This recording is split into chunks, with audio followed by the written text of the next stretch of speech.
Welcome to Live, Let, Thrive, a podcast about the Airbnb life, the share economy, and everything in between. Here are your hosts, Myka and Steve. Hello. And welcome back to another exciting episode Of Live, Let Thrive. What is up, Myka, man? I am good, man. We are back with the daylight savings thing. I don't know if it is daylight savings time or is it over with. I don't know, but it's dark at night. It's dark at 6 o'clock. So yeah, we're back at that. Yeah, it's November 6th, so it's already they moved it ahead forward. They went forward, right? No, backwards. Fall backwards. Yeah. So we lost an hour of daylight. So that's now it doesn't affect us waking up in the morning like the other one does. So we get an extra hour of sleep for until we adjust into it. But so that's a good thing. The other one's brutal because I currently wake up at 4 a.m. So whenever the spring forward one hits, I have to wake up at 3. So it's kind of until the body adjusts to it, So I don't know why we're still one of the last remaining countries that does this crap, but hey, all the other countries, Mexico was one of the last ones, and they let it go last year. They were done with it last year. I don't know who all's left standing. We are. I heard the reason they did it back in the olden days was to save heating lamp oil or something like that. So Really? that's what I heard. A teacher told me, that was back before the internet, so maybe it's bullshit, but they said it's because it'd be less, less hours in the day people would be awake and they need the heating lamp oil and they would conserve it. So they did the daylight savings. I don't know. Maybe that's. We'll ask ChatGPT. The new, thing that we all bow down to. But we're going to have a great show today. This is episode 276 of your favorite short-term, mid-term, long-term rental podcast in the world, coming at you from Fort Worth and Arlington, Texas. We got a full show for you today, Myka. Yes, sir, we do, man. So what has been going on in the Stevie Stacks STR world? I want to, before we get into STR, short-term rentals, which we will, by the way, quick little thing, meetup this Thursday. We're going to start doing these Thursday meetups here in the Dallas-Fort Worth area for all of our Dallas-Fort Worth listeners. We're going to start doing some meetups again, like back in the olden days. And so this one's going to be in Theo, I should have been prepared. Theo Charlie's or Theo something in let me pull it up real quick. Myka, what's been up with you while I pull this up? Yeah, Teo Charlie's in Irving, Texas. I seen it in your thing. But yeah, man, not much has been up, but go ahead. Yeah, Teo Charlie's Irving, Texas on the 9th of November in a few days. So come out, have some drinks and some good food and talk some STR and MTR shop with us. It's going to be a good time and learn to do some Airbnb and all that fun stuff and networking, because the network builds your net worth, right? Is that what they say? Yes, sir. Your network is your net worth. No, by the way, this podcast is going to drop on Wednesday. So if you're listening on Wednesday, the meetup is tomorrow. So yeah, go ahead, hit us up. I won't be there. Unfortunately, I can't make it. I'll actually tell you guys where I'll be later on in the show. So yeah. Let me write that down so you won't forget. Where's Myka? Okay, there. I wrote it down so we'll forget. I want to start off the show before we dive into the short-term, mid-term rental stuff. A victory, a cool little victory this week that came out of nowhere. Yeah. Two little victories. So one of the victories was okay, so a long time ago, I bought a domain because I was going to do something with it. This is going way back, man. This is going back when we were first starting the show, and we'd bounce ideas back and forth, and then and Rome would be like, man, you're giving away $1 million ideas, but we would just bounce ideas back and forth on the show, just having fun. And one of them was, I was like, dude, that's back when Arlington was building that gamer center, the gaming center. E-gaming. Mm-hmm. Esports gaming, whatever, in the middle of Arlington by the stadiums. I didn't know it was a huge deal, but apparently you were telling me it's a pretty big deal, and then the gamers are going to come here and play those tournaments and shit for big money. Some of those dudes are millionaires from playing video games. It's crazy. Oh, a lot now. And so I was like, dude, what we should do is get some Airbnbs, back when Arlington was, fair game, get some around the stadium and then we'll deck them out like with some badass gaming chairs, put some big screen on the wall, got all your connections, super high speed internet, and make it like, sell the snacks for the munchies, and we'll call it, the logo would be GamerBNB. And I thought it was a great idea. Maybe it still is a great idea. Apparently, because someone, I mean, this is like 5 or 6 years later, right? So someone, GoDaddy, hit me up and they said, "Hey man," they called me out of the blue, and dealing with insurance companies, like we're doing a lot now, insurance clients and corporate housing providers, we kind of got to answer these calls that could be a freaking scammer call, could be a whatever, but it's like, freak Colorado or whatever it is, this one was Arizona. I was like, it's probably a scam, but I got to answer. It might be money.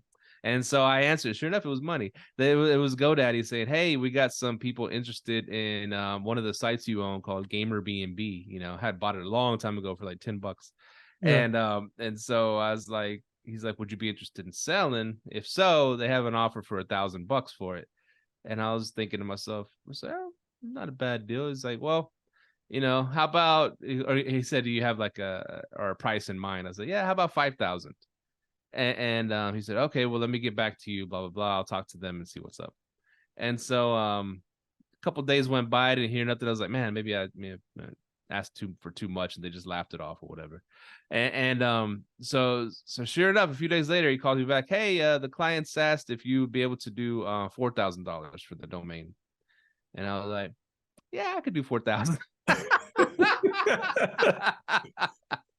And so he sent me the thing, the link, the GoDaddy thing where I, whatever the formal offer, I accepted it in my GoDaddy. So it's legit because it was I logged into my GoDaddy account and they sent me the thing there, and you accept it there, and then you put your payout there and everything, and they send everything to GoDaddy.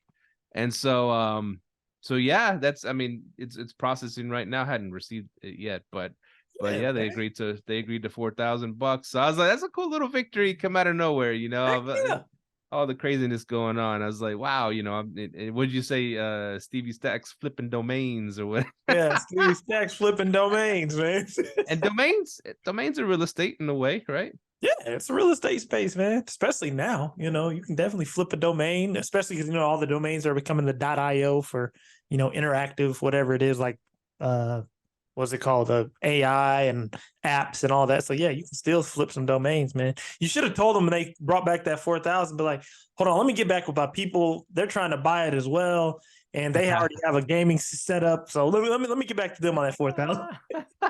But that's interesting. I'm interested to see what they're going to do with that. What they're going to do with the domain. GamerBNB. Yeah, I mean, maybe it is something like that. Maybe they heard one of our old podcasts and like, dude, that's a good idea, and let's buy that shit. Yeah, I wonder. Like, we should keep an eye on that. Make sure to keep tabs on that just to see what they do with it. Did the Price Labs people? Did they ever buy pricelabs.com, or they still have because they remember they had pricelabs.co because they didn't want to spend money on buying the .com. Oh man, Steve's about to go snipe their shit. Now I'm playing. No, I don't know. I remember you asked him about that when he came on the cast, and you were like, was it worth, is it like worth it to have the pricelabs.co or something like that, right? Because I instantly, after we got up, I think we got off that podcast, and I instinctively I went to pricelabs.com, and it took me to some other site, some weird thing going on, and nothing bad. It was just a different website trying to, I don't know. It wasn't even being used really, but I think it was just parked. Somebody was just trying to get some money, and then I guess went to the show notes. I had, it's CO, so I had to type in pricelabs.co to actually pull up the real website. So that's when I think he came on again, and I asked him about that. But I don't know if they bought it after all. I think that the people that had it wanted a crap load of money for it though. Yeah, I paid a lot of money for my domain. I think I paid about 5,000 or so for mine. For which one? ShareBNB. Oh damn. Yeah, I pay a lot of money for that. It gets a lot of hits though. Like I just got I just secured a long-term tenant. Man, we got a lot of stuff to dive into. So I secured a long-term tenant. I'm gonna talk about 2 wins because I like how you started the day. We starting the show off like that with wins, right? Yeah. So I had 2 wins. So one, I got an insurance client, and he actually wanted one of my 2-bedroom apartments, right? So I was like, okay, cool, but he called me straight off Google.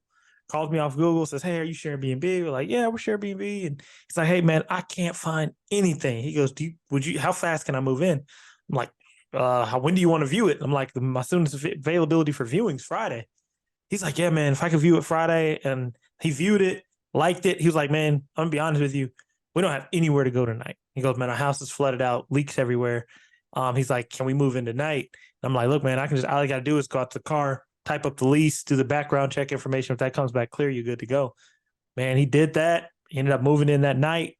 Yeah, good to go. But what he was telling me was there's nothing available. So these people we've been talking about on the podcast the last few weeks, they're hopping ship. They're like, "Look, because we got we 6 days in, 24, 25 more days. It's December.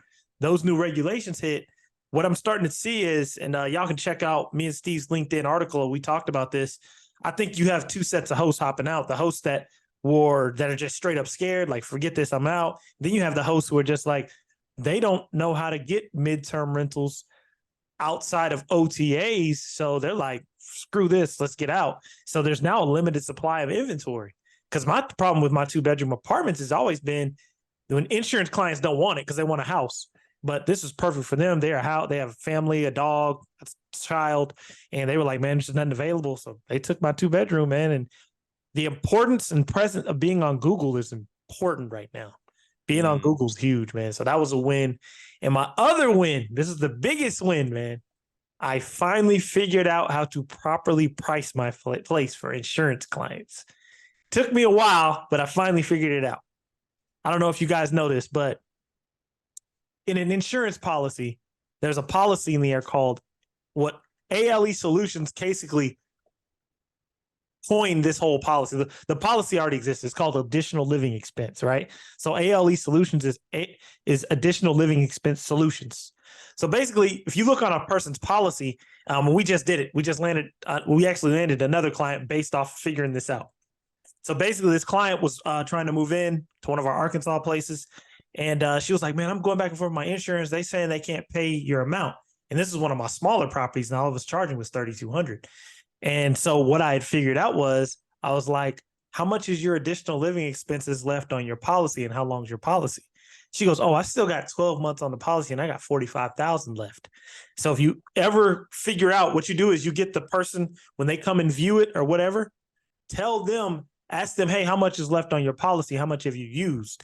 They'll tell you, "Oh, well, this is how much I've used, and this is how much is left on my policy," because it'll tell you it's called additional living expenses on an insurance policy. And under that, it'll say 45,000, 50,000, whatever. So in a 12-month period, if you divide that 45,000 divided by 12, I think it comes out to like 3,000. But if they only need to use like 6 months of that, like let's say it's like a flood or something, and they know they'll be back, or, it's a leak or something where they only need like 3 months, you can charge way more than that.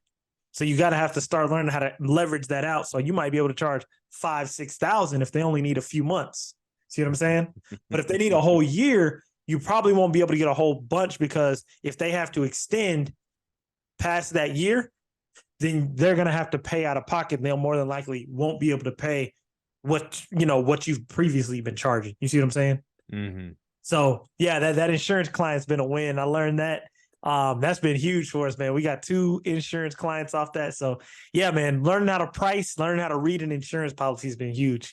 So that's been those are my 3 victories. 2 insurance clients booked, and learning how to read those policies, man. I like how you start the show off like that. We got to start doing the wins. Some victories, baby. Yeah, man. That is cool. And so, but when they started off and they said that they couldn't, they couldn't, if what's it called? The insurance company wasn't going to pay for it. What happened? Yeah. So she was like, "My insurance company saying I don't have, they won't pay the amount." But she said, I went back to him and I asked how much. I looked at my policy and I seen I had 45,000 left. So I was they like, were bullshitting her. Insurance companies are full of shit. And this is what we got. I'm gonna be real with y'all, man. Excuse my language, trying to clean it up. But hey, you really got to be on top of them, and you got to really read your policy.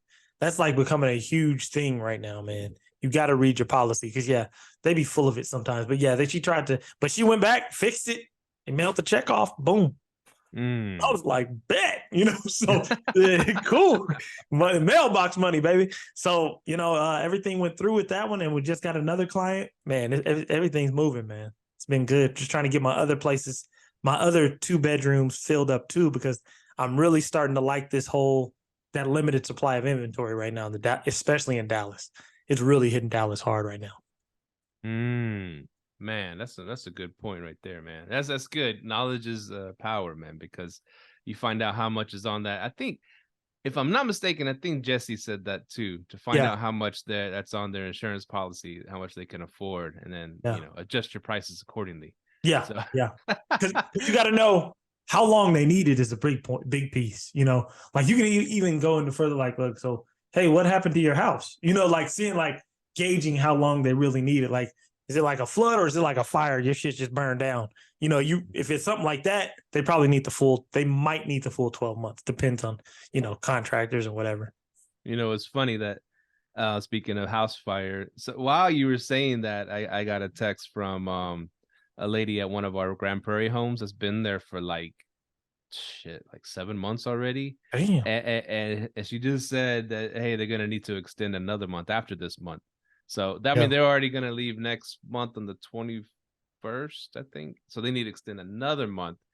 And they're gonna be there almost a year, man. Shit, if they keep going at this rate. But they said, it's just fire, dude. Fire is it's a bad deal, man. Of course, obviously. Is.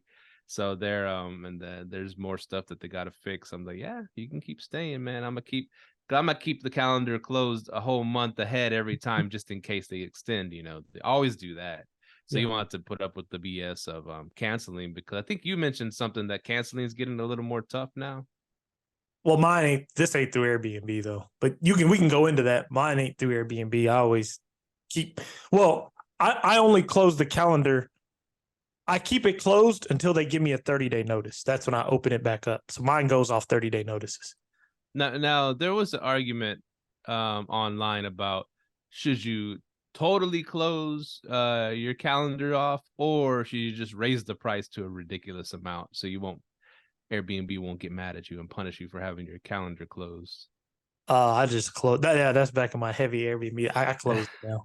Yeah, I close it. I mean, it depends on it's really business model dependent. If a heavy amount of your reservations come through Airbnb, I would probably say just raise the prices to be stupid high. Yeah. Good idea. So another real quick victory. That came out of the blue too, man. My palm just started itching, right?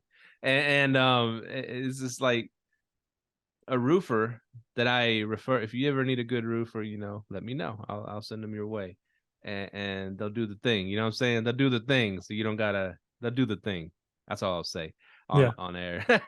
They'll handle that for you. You know what I'm saying? They'll handle. They got you. They got you, yeah. So I've got the hookup. Holla if you hear me. Exactly. They got you. Anyways, you can only tell so many people, and they're like scared and like, I'd rather pay thousands to a different one just to go waste your thousands of dollars then. So anyways, this guy, my buddy, got you. He got a plug. I got a plug. Anyways. And he treats me good too, because like he said, hey man, I just finished the house of your buddy over there. Where do you want me to send the money? And I was like, I was kind of surprised. I know he's, I was just doing it to hook people up, but I was like, oh yeah, you could Zelle it to me, I guess. Okay, yeah, give me your Zelle. He Zelled me $500. I was like, oh, that's a little victory right there. I didn't even know, man. I was just trying to be good and help out my friends, with the hookup. And then this guy's smart though, man. I mean, it's $500, but still, he knows word of mouth advertising something like that. It goes a long way. He made 500 times 10. That's how you got to look at it. Yeah, he probably made from that roof that I suggested him to. He probably made like, I don't know, 10, 15,000. You know what I'm saying? Easy. So it's good. And I was gonna mention, I watched Undercover Billionaire, Grant Cardone, and if you go online, look it up, because it shows the regular show, on whatever network that was, I forget. But he goes and he did a whole, and he's smart, dude. He's a marketing freaking genius, right? Grant Cardone. So what he did, he got the show. I guess he got permission from them, the network, and he made like a 3-hour whatever YouTube video, right? Mm-hmm. And in the middle, like they'll show a chunk of the show, then it'll kick back to him in his studio and say, "All right, guys, this is what happened here. I was trying to do the negotiating, and I was doing this and that, and but the network didn't show you because they were trying to do their narrative, reality TV. But this is really what was going on." He goes, they kept blocking me from doing these moves that I usually do because they wanted the story to go this way, and because he's supposed to make $1 million in like 90 days. It's something like that, right? He's supposed to build $1 million business from nothing. Just drop him off in a town he don't know, and he's supposed to make $1 million business in 90 days, whatever. Mm-hmm. And so anyways, it was very inspiring. Go watch it. Go find the YouTube video, Undercover Billionaire, Grant Cardone, the one where he's talking and explaining everything. I think it's called unedited or uncut, or I don't know, whatever the hell it's called. But go find that video, because he does drop some knowledge on there as far as marketing, and I know you've been big on it for a long time, build the brand, marketing and stuff. You're on the LinkedIn, you're on everywhere, and that's great. And then that's what he's about too, get on everything, everywhere, because he said, he's on all the free stuff. First of all, all the Instagram stories, nonstop Instagram stories, Facebook stories, YouTube. He's huge on all the YouTube stuff. So, it's inspiring in that sense. To go, because if people don't know you exist, you ain't going to make that bread, right? It's as simple as that. To getting your name out. And he was big on, and that's what actually the business he came up with on that show. But it's inspiring. And I remember when what was his name? The guy that came on our show that did $100 million deals, the home builder over here in Dallas. What was his name? He came on our show, and I asked him the question, if you had $1,000 in your pocket and you started off in a city, that's all you had. He goes, would you be able to be? He goes, how would you be rich, or would you be able to? You talking about Alvin Hope Johnson? Yeah, Alvin Hope Johnson. And he goes, oh yeah, hell yeah, I'll be rich in a few months. He just has that confidence, because you take all these millionaires or billionaires, you take all their money away, you drop them off somewhere, and they'll figure out. And one of the most powerful things is he went to start going to like these gyms, and of course getting the free workouts. He didn't want to spend no money, but he wanted to meet the players in town, the people that were the business people, right? He wanted to partner with them, because that's the fastest way to build wealth, is partnering with people that are already doing the damn thing, right? That are already, doing 1 or 2 or 3 successful businesses. And then he's figuring out how can I help you? And that's where he became, you're not even marketing these things. Let me get your name out there. Let me get all these people. Let's do these events, So it was cool, because you don't need to spend a lot of money at first to get your name out there, right? And so that was inspiring. Plus, it taught me that to go and network and find the the players. Go find the players that are doing it and partner with them and seeing how you can help them. And then that's the fastest way to to get to your $1 million or multi-million-dollar business. And this is on Netflix? It's on YouTube. I'll send you the link I sent you. I think you did. Yeah. But okay, I'll have to check that out. But I like what he said, getting on all the free stuff, because man, marketing is important, man. Especially if you start getting on like the LinkedIn's, TikToks, Instagram, Facebook. Just put yourself out there, man, for real. Yeah, and he's a funny dude. He's an inspiring mofo. Anyways, I don't know how I went off on that tangent, the Grant Cardone tangent. But I need to go to one of his shows, man. I want to go to one of his events, man. Speaking of that, because we talked about earlier where I would be, I'm actually going to be at an event. I'm actually going to be at a Tony Robbins event for 3 days. It's coming up, right? Yeah, in Dallas. I'll be there for 4 days.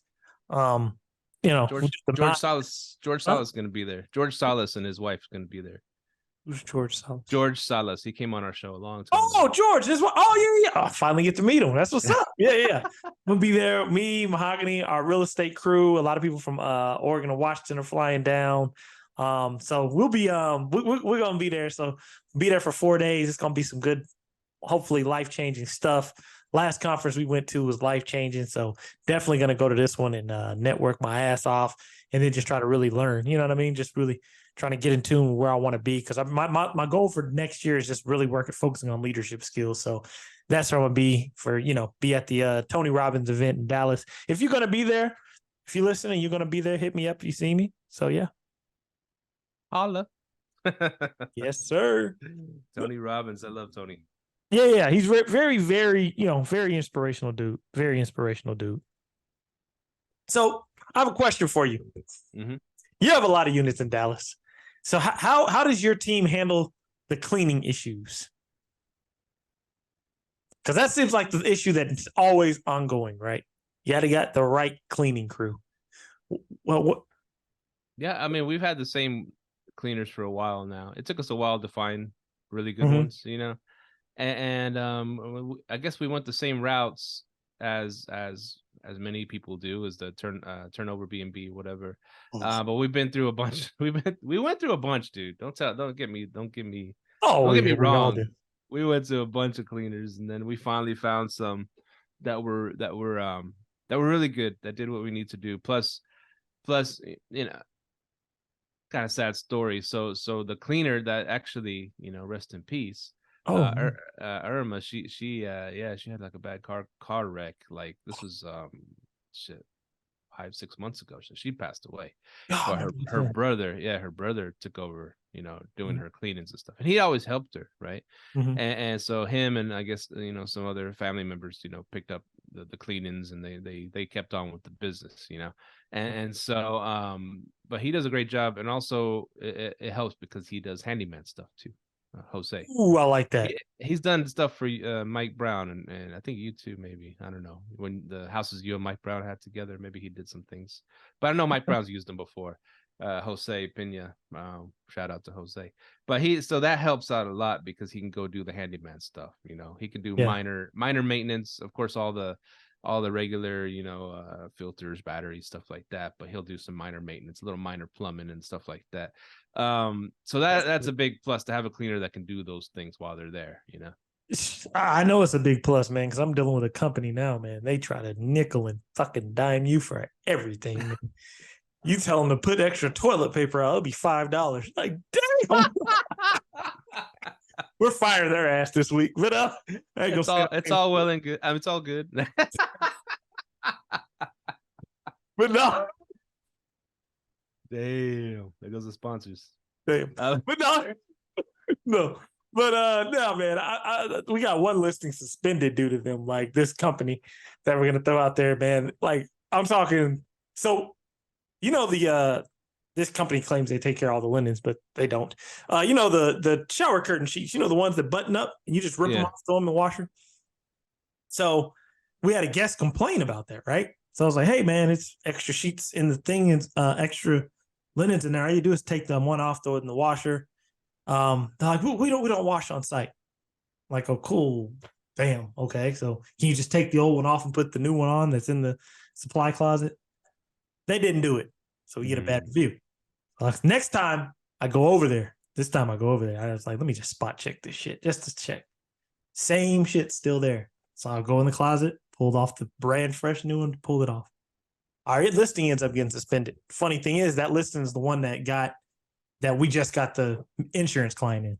Good. So I was like, talk to him, like, hey man, what's going on? They were like, oh, sorry. If you want them to go back out there and clean, it'll be $75. I was like, this company is a fucking scam. Like, and then I have another friend, our other friend. He was like,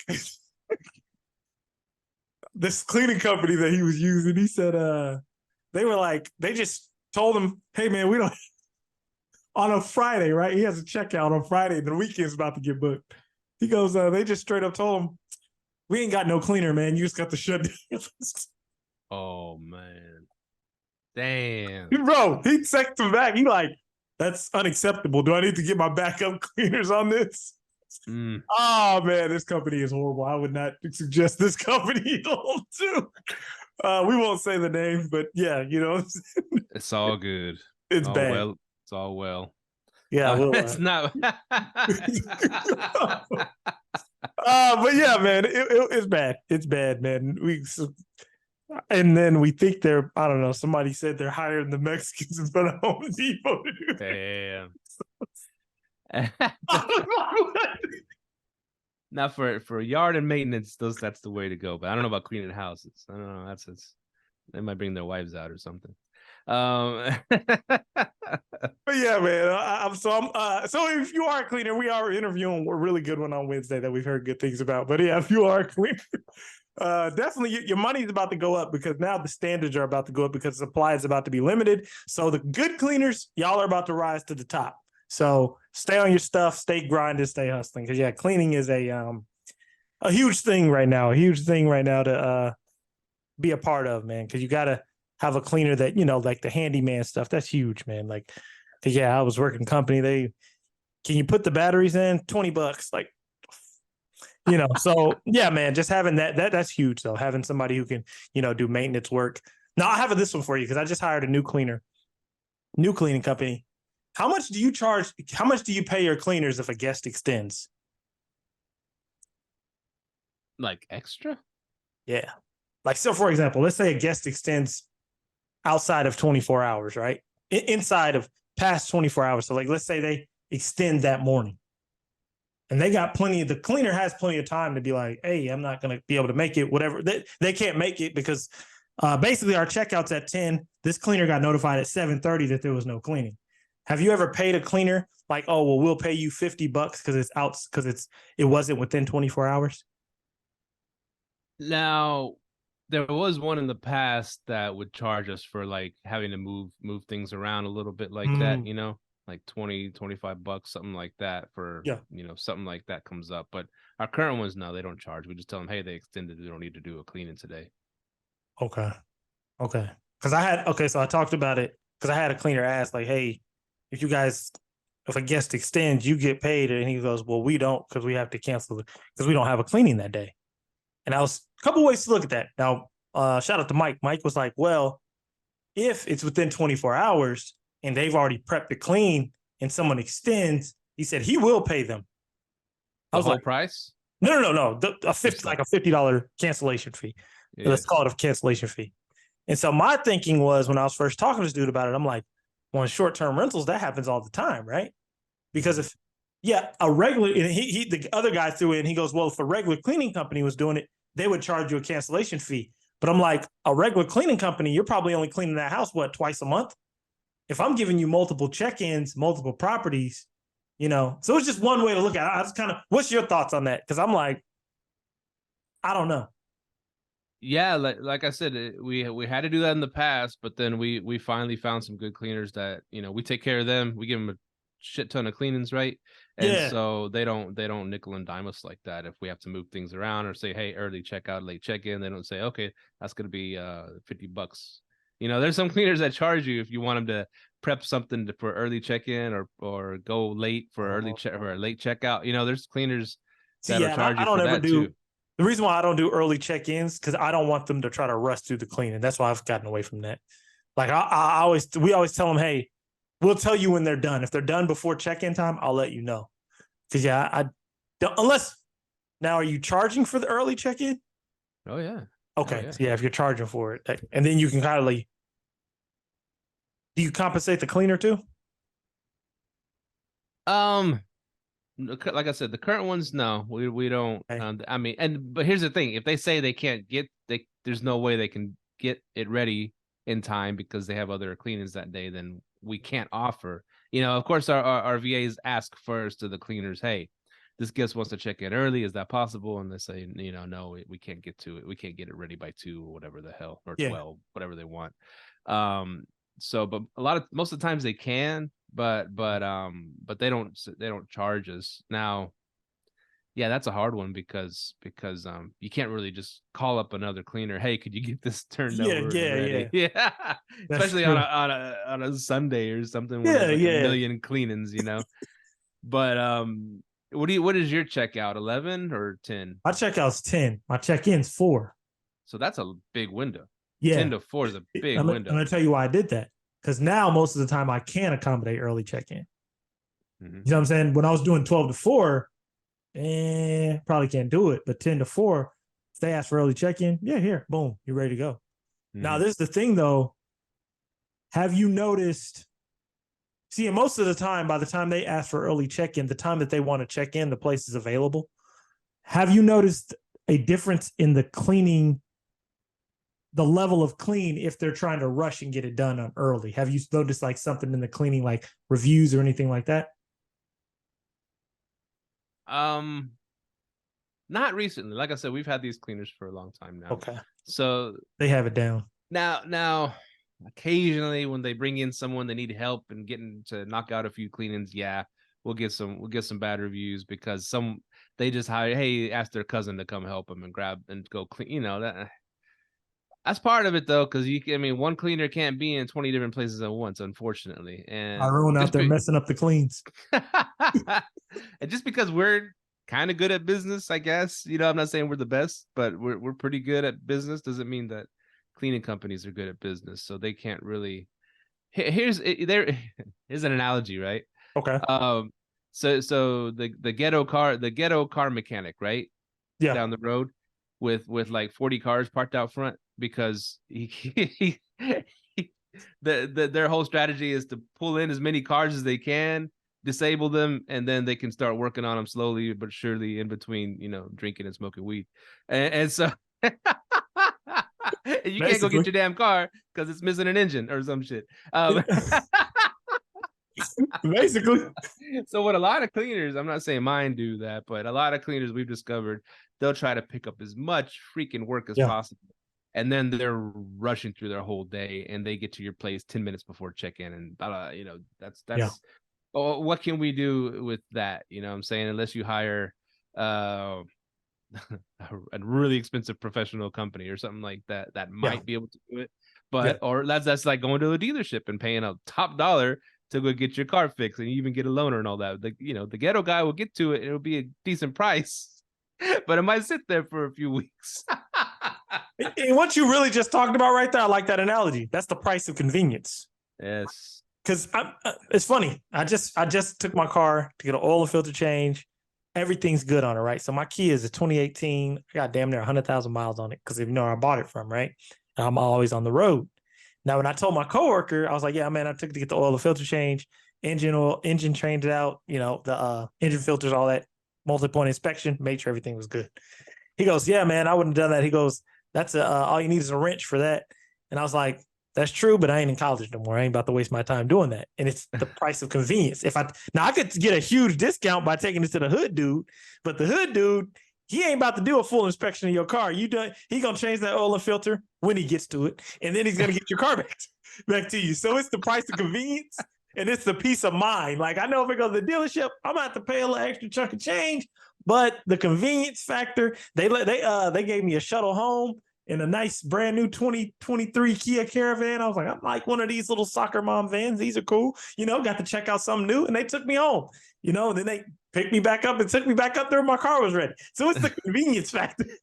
I think it's an age thing, man. When you get too old, you ain't trying to do with the bullshit, right? You just want, hey, man, give me the convenience. You know what I'm saying? You ain't trying to do with Tyrone down there changing engines in front of his house.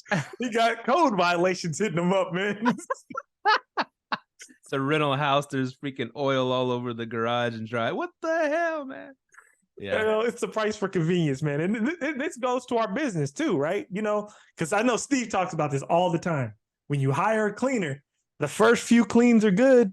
Then they send that cousin or that friend in there who does it. And it's like, here comes the bad reviews, man. So I know it is. And it's part of running a business. And the reason why I did tell him, hey, we'll do the $50 if someone has to extend, because I thought about it like this.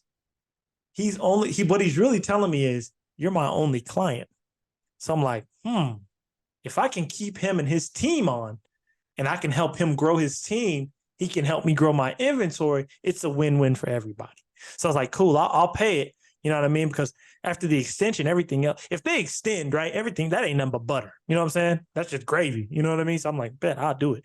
I'll pay the little $50. But what I'm going to do is I'm I'm going to charge it back to the guest. I'm like, because the 50 is only if they don't extend 24 hours before. So I'm like, hey, if you extend outside of that 24 hours, if you extend that morning, it's going to be $50 because it has to go to our cleaners.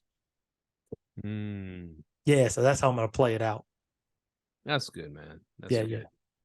Yeah, they'll remember that too. You rewarding them like that, or at least compensating them for something, because time is money, right? Straight up. And you're a growing company. I was like, yeah. And how he explained it, he's a real cool dude, man. Real cool dude.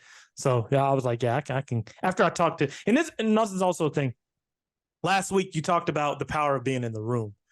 There's just a power that right there came from the power of being around other smart people. Because I was able to ask someone else. They gave me their opinion on it, and it was against my opinion, but I was like, damn, that makes sense. You know what I mean? It makes sense. If, it's 24 hours, they're expecting money in the bank and it don't come. I'm like, that makes perfect sense. So I was able to reason with that. So, man, I would tell anybody, like, what you could do, like, start like a mastermind group with friends or just people in the industry. Don't use them Facebook groups. You're going to have all types of BS. Come to your inbox, the stuff people be doing on Facebook. But just like a bunch of people, group of people that just really want their business to grow, man, it'll help you. It'll take you a long way. It's funny you mentioned the Facebook groups, man. It's so it reminds me exactly of elementary school, right? Yeah. Because as soon as you put like a question out there or something like that, or something that's a little in the gray area, oh man, the title tells will come out of the works. You can't do that because that's against the rules. That's against the law of the city. Like, come on, man. It's like, this reminds me of the title tell, the teacher's pet, like there's so many of them out there that just can't wait to say, oh, you can't do that. Like, a world of snitches. No, no, man, for real, man. They like everyone. See, and that's why a lot of people just don't get ahead.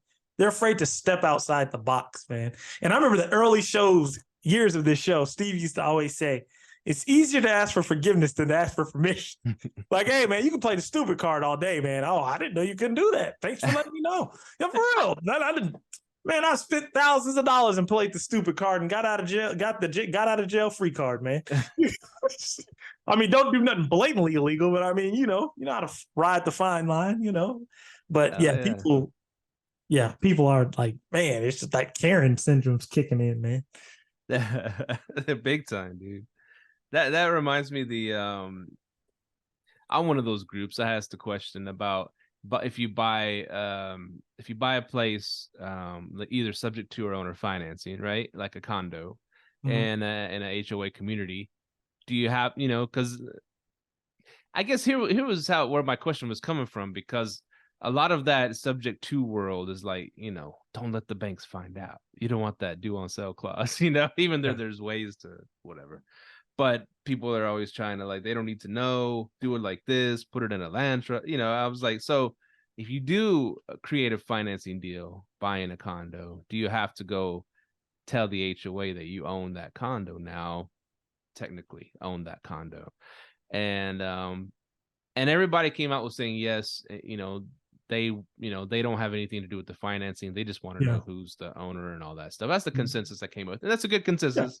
Yeah. I got a few people that were like, "Oh, what are you trying to hide?" I got some of that, but anyways, what one guy, he was saying, he goes, he's bought a few condos that way, and he says what he does, he tries to get on the boards of the HOA, and I said, he said that way you can kind of, be sure everything's good, hunky dory, and that it's landlord friendly place, that it remains a landlord friendly place, because, a lot of condo communities, a lot of older people live in those that they just want to retire in something that they don't got to cut the yard and stuff anymore. So they have, they'll complain on some stuff, and they'll make sure that the laws are being followed, the bylaws and stuff like that. And so, but if you're able to get on these boards, and he even said on one of them, because I asked him if he's on a few of them, he said one of them, he just kind of like put his name in the hat and got chose because nobody else wanted to do it. And so he got on the HOA board, and he said they had their first meeting, and it was him and one of the other HOA members, and he goes, and nobody showed up to the meeting. Like, nobody really, cared to show up. So pretty much he can keep the place going as a rental friendly community. You know, he says he don't go overboard. You know, turn it into like a Airbnb party condo complex or nothing like that, because there are older citizens here, but we keep it where you can rent out your place, no problem. That's what's up, man. Yeah, that's huge if you get into like HOA communities. Seeing if you can get on that board is huge. I remember, matter of fact, a friend of ours who's a realtor here told us that he owned like the majority of a condo complex, so he controlled. So in order, when they were voting, basically his majority ruled, because he owned, I think it was like 60 something condos, and he owned like 32 or 33 of them, just something crazy. So when they voted, if they basically had to wait for him. So whichever way he swayed was with the way the association went or something like that. So, you know, I was like, that's an interesting way to do it. I mean, you got to have some money in the bank to do that. But, you know, yeah, it is a good way. If you are going to go into a condo community, get on the HOA board. One, that's a huge source of connections too, because you're networking potentially with a bunch of landlords that probably own more than just those condos. Yeah, you're right.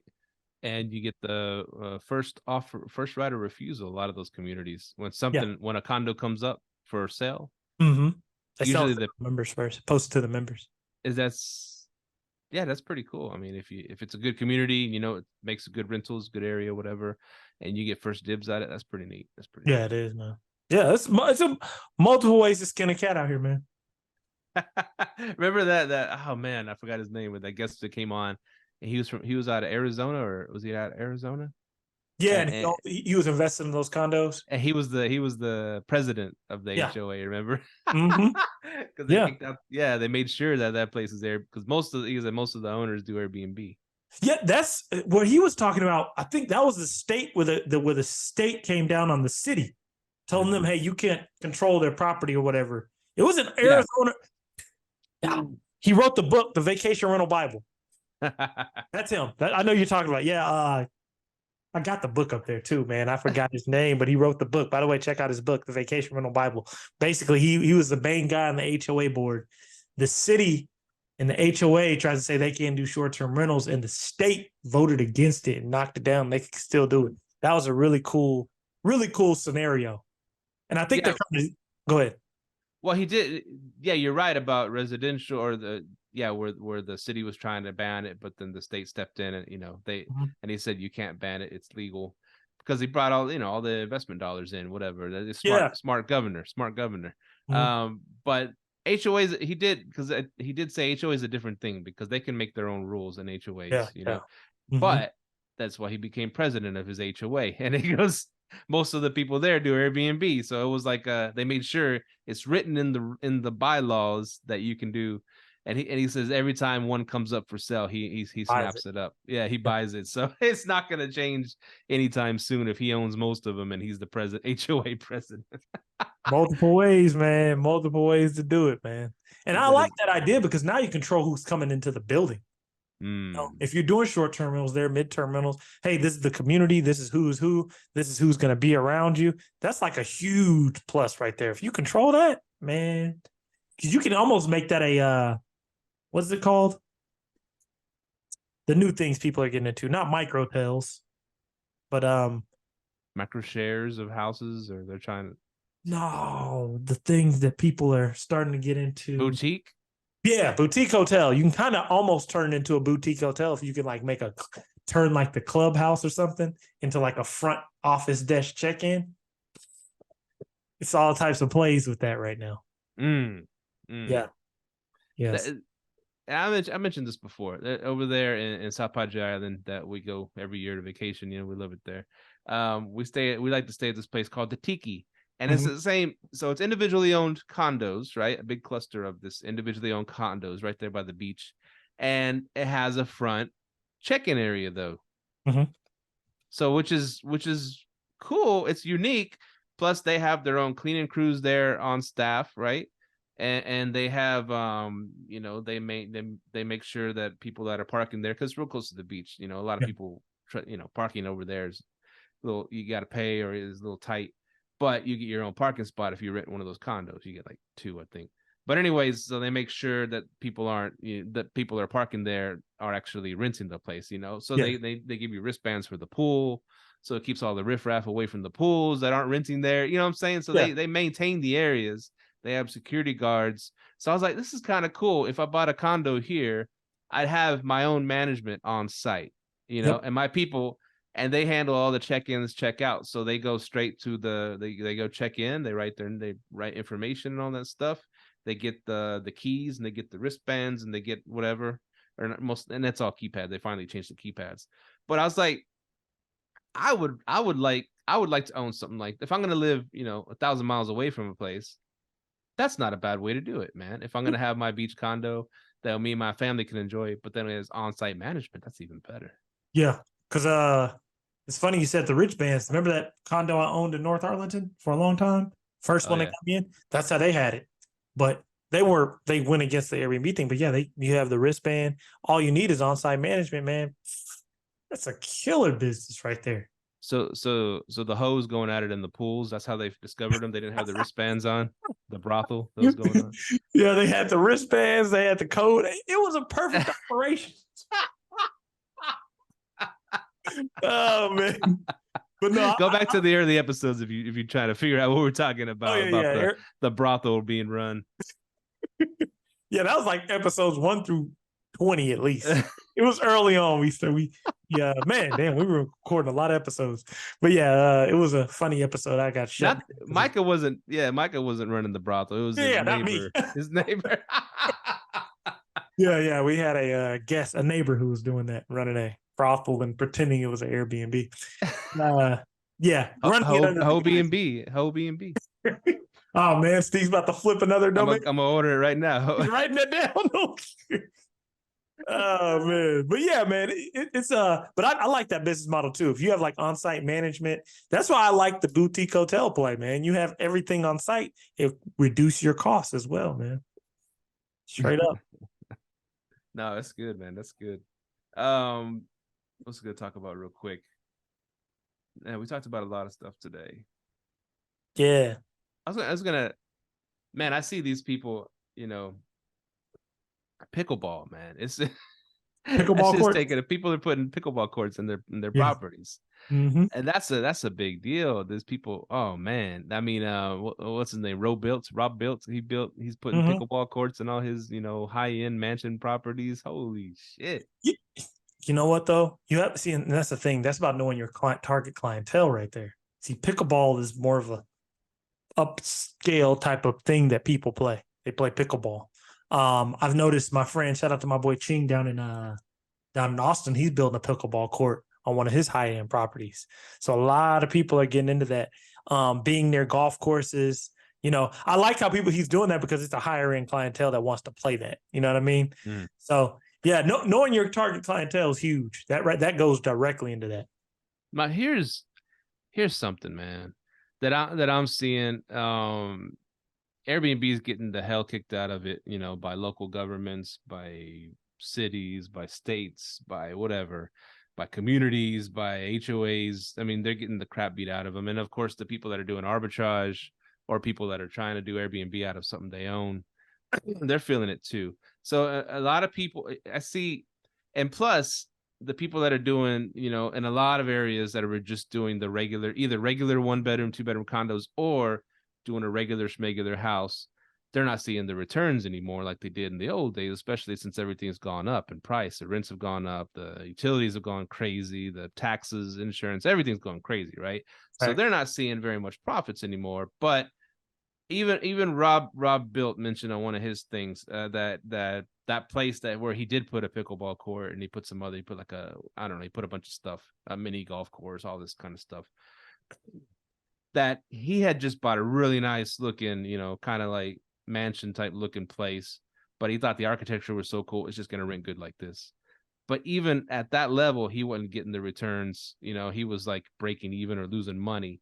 So that's when he had to go crazy upgrades. So I guess, in a roundabout way, my question is Airbnb evolving into this thing where it's just these like unique places that with a lot of amenities to stay, not just it's everything, the whole spectrum anymore, from 1-bedroom condos to houses to regular 3-2 houses to whatever.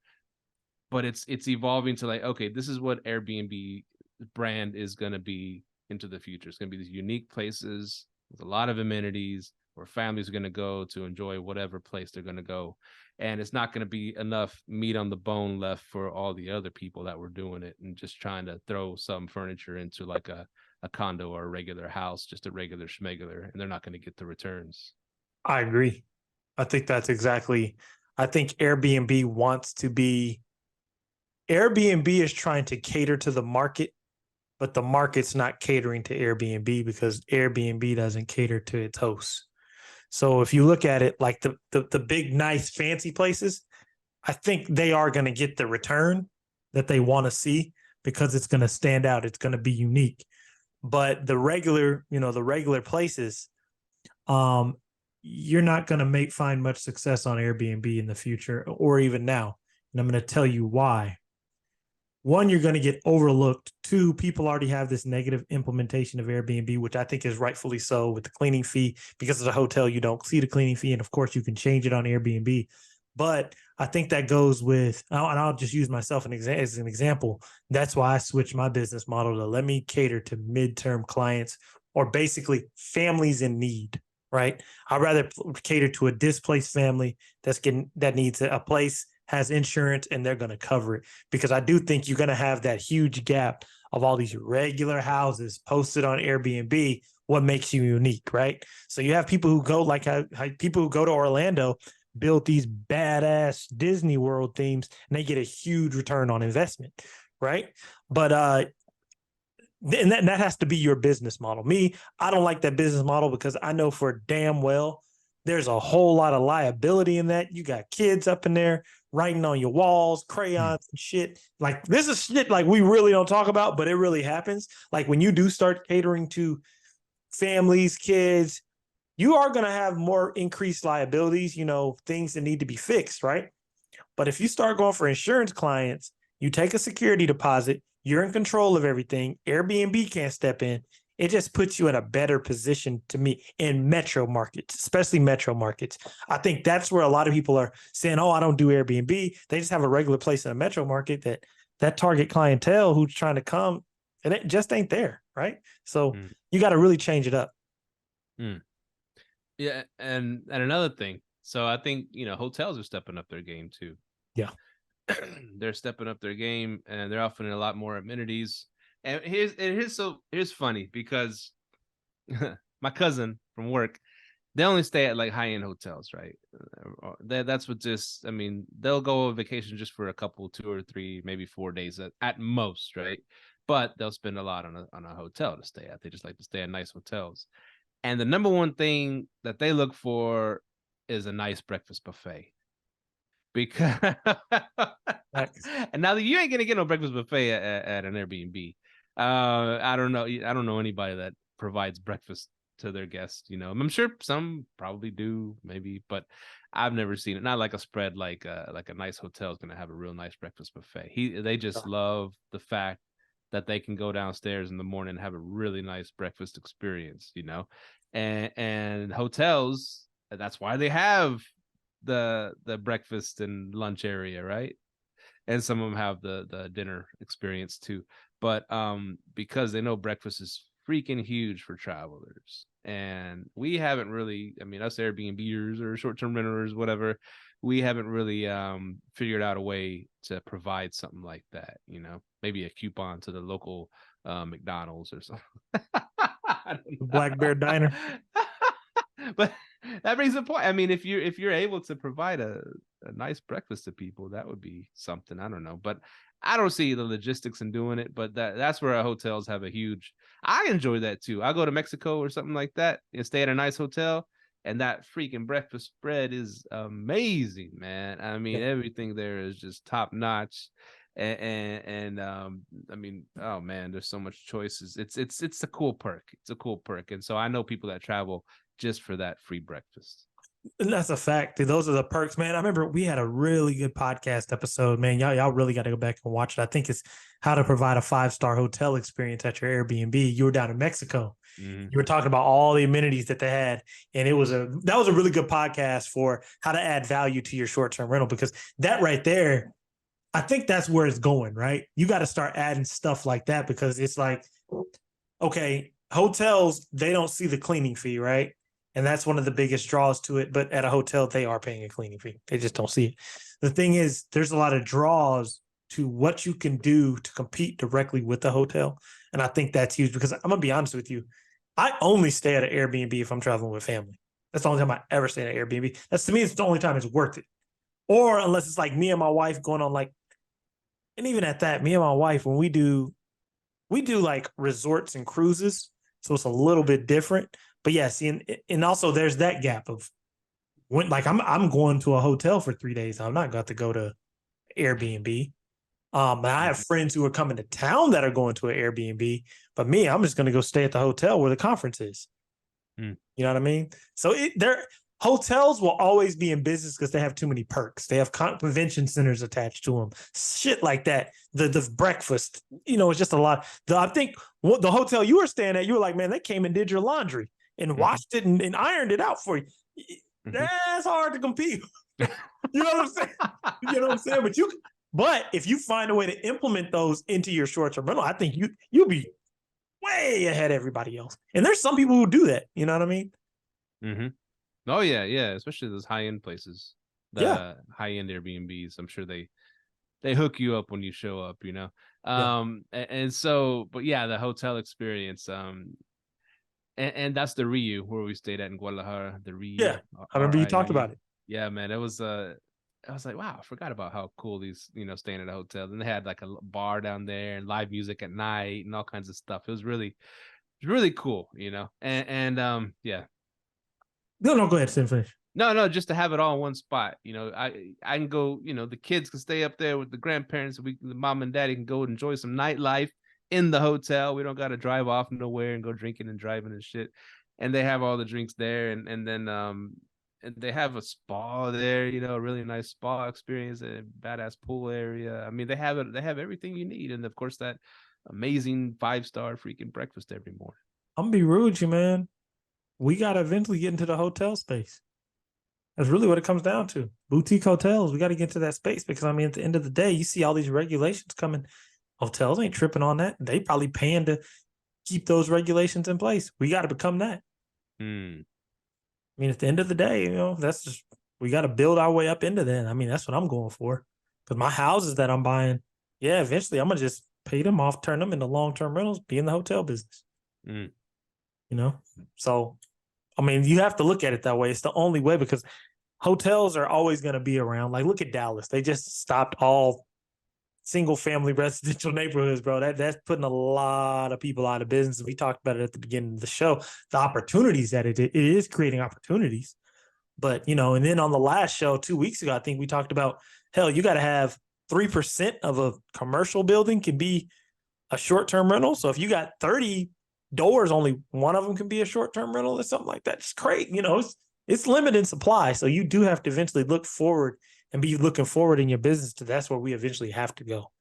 Now, here's one problem with that. Okay, let's say you're at a building. You're lucky enough to be part of the 3%, right, at this building. And then all of a sudden, the bottom's falling out of the market where they can't fill these buildings anymore because the Airbnbers can't rent there no more. And so they got to start... They got to start dropping the credit score requirements to rent your next door neighbor might not be the best guy next door neighbor anymore. You know what I'm saying? Because they got to fill these places with somebody, right? Hey, 500 credit score. All right. We got you. We got a place for you. And you know what? So I'm going through a complex right now where they're having the issue of what they just did that, right? So they just kicked all the bad people out, but they're struggling with vacancy. So it's like, okay, you kicked all these people out. You didn't evicted all these people, but maybe that was your target clientele. See what I'm saying? Because your new units aren't renting because the place looks like crap. So it's like, but now you're building it up, but you have a very high vacancy right now. So it's like, you know what I mean? So it's, what you said can happen, because now they might have to go back and they didn't fix up all these units, but it ain't being rented. They might have to go let's go back and lower these credit scores. We about to get a bunch of ghetto people in here living large in these new upgrade units. Hey, when they come, they gonna tell their homeboy, man, I'm in this new unit. They brand new countertops, and the roach is about to come. So it is what it is. So yeah, it can definitely happen. There's a problem with that. It's something you have to look into. Hey man, apartment complexes have been known to fill it up to 100% vacancy and try to sell it to some sucker, right?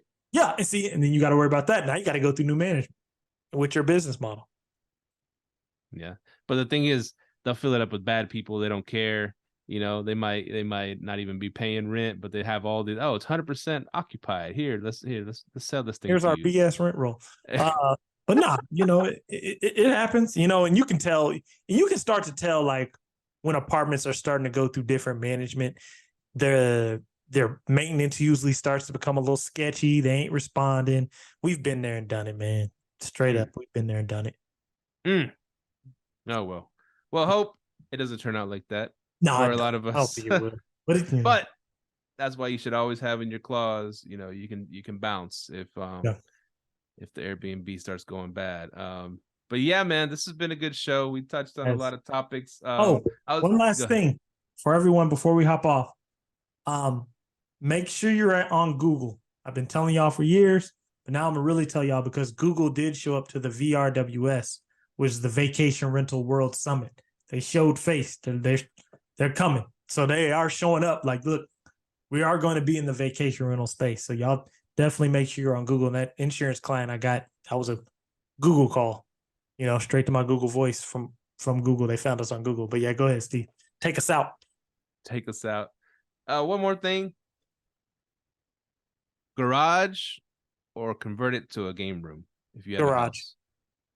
Garage. That's what I thought. Yeah, I would go garage. People like to park their cars in garages. Yeah, especially if you're going like midterm rental, go garage. Especially if winter's coming. Whoo! Yeah, garage. You'll be getting out of your car in the cold, going out in the car in the morning, and it's like 10 degrees out there. Oh, you want a nice warm garage for your car. Yeah. So let's take us out. Thank y'all for listening. Come to the meetup tomorrow in Irving. Would you say Theo Charlie's? Was it Theo Charlie's? I think it was Theo Charlie, Uncle Charlie's. Yeah. One of them. Because you said it, I thought you were for real. For you, for real. Oh, I just knew it was in Irving. Okay. Let me make sure that it's in the Facebook group, right? Oh, here we go. Yeah, it's gonna be at. Yeah. I need to put it in the Facebook group. I put it on mine. I need to put it on the other ones too. I'm learning this whole social media thing, Myka. You know what's up. Yeah. Matter of fact, so hey, this is what you're gonna do. You're gonna go to Teo Charlie's, but hey, Teo Carlos Mexican Grill, 2742 O'Connor Boulevard, Irving, Texas. Teo Carlos, hit me up.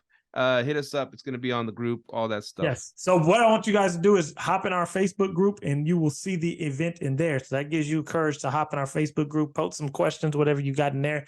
And by the way, thank y'all for continuing to be listening to us 6 long years and we still cranking them out. And you can find us on Instagram, TikTok, Instagram, TikTok, LinkedIn. Oh yeah, LinkedIn especially. Hit us up on LinkedIn. Yeah, thank y'all for continuing to listen to us. And we are out. Peace. Later. Thank you for tuning in to this week's episode of Live, Let, Thrive. Be sure to tune in next week for all the latest in the world of Airbnb and all that entails. Bye-bye.